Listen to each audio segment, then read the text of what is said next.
अस्सलामुअलैकुम नाजरीन, मैं उम्मीद करता हूँ आप सब खैरियत से होंगे। आज मैं आपके लिए एक ऐसा नुस्खा लेके आया हूँ जो आपके चेहरे की खूबसूरती को इंतहाई दीदा ज़ेब कर देगा।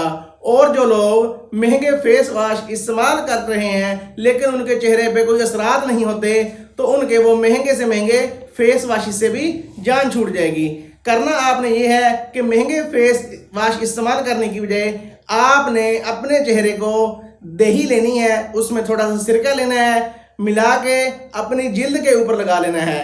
जिल्द के ऊपर 2 से 3 घंटे इस मिक्सचर को लगा रहने दें। उसके बाद अपना मुंह धो लें तो आपके चेहरे के ऊपर जितनी भी धूल मिट्टी और गुबार है वो सारी निकल जाएगी और आपका चेहरा बिल्कुल तरोताज़ा हो जाएगा। मैं उम्मीद करता हूँ आपको आज की वीडियो पसंद आई होगी। मिलते हैं अगली वीडियो के साथ। अल्लाह हाफिज़।